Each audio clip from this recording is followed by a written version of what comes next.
Un franc succès, le 42e sommet de la communauté de développement de l'Afrique australe à Kinshasa l'aura été, au regard notamment de la forte présence des chefs d'État, 10 au total, qui ont répondu à l'invitation de leur homologue de la RDC, Félix Antoine Tshisekedi Tshilombo, le président de la République et ses hôtes d'Omak, le roi d'Eswatini et le président du Malawi, d'Afrique du Sud, de la Tanzanie, la Namibie, du Zimbabwe, des Maurice, des Seychelles, de la Zambie et du Mozambique se sont tous retrouvés ce mercredi 17 août 2022 au Palais du Peuple pour leur brillante participation au sommet ordinaire de chefs d'État et de gouvernement de la SADC placé sous le thème « Promouvoir l'industrialisation au moyen de l'agro-transformation, la valorisation des minéraux et du développement de chaînes de valeur régionales en vue d'atteindre une croissance économique inclusive et durable ».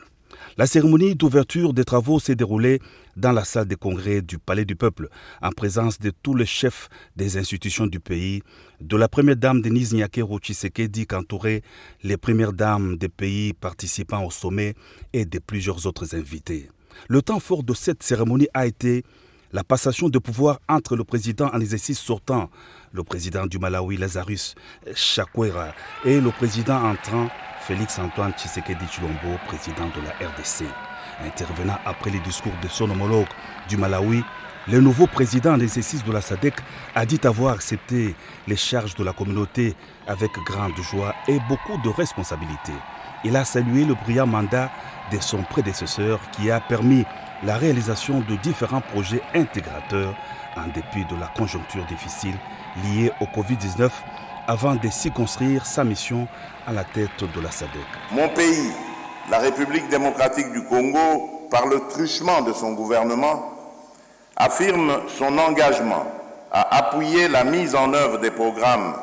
et des projets inscrits dans le plan indicatif régional de développement stratégique, le RISDP 2020 à 2030, inspiré par la vision 2050 de la SADC. Notre chère communauté se donne donc pour mission de promouvoir la croissance économique durable et équitable, le développement socio-économique au moyen de systèmes efficients de production, du renforcement de la coopération et de l'intégration, de la bonne gouvernance, de la paix et de la sécurité durable, de sorte que la région s'impose comme un acteur compétitif et efficace sur la scène internationale et au sein de l'économie mondiale. À cet égard, durant mon mandat, je m'activerai à implémenter les programmes destinés à développer les infrastructures et les services de la région qui sont en lien direct avec nos principales stratégies qui visent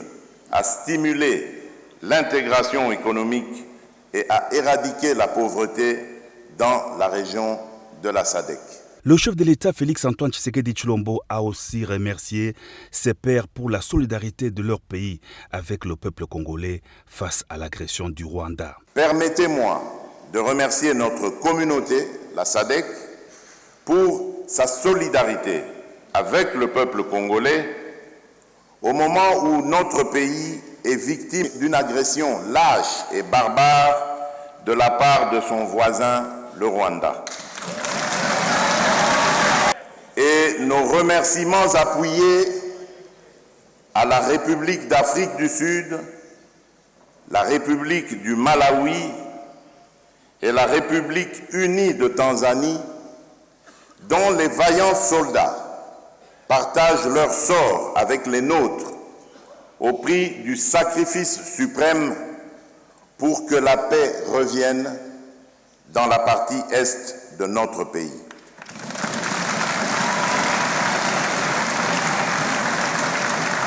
Le président de la SADC a indiqué qu'il compte sur le soutien de tous les pays membres dans l'accomplissement du programme de la communauté et dans la poursuite du travail pour atteindre les objectifs fixés par les pères fondateurs.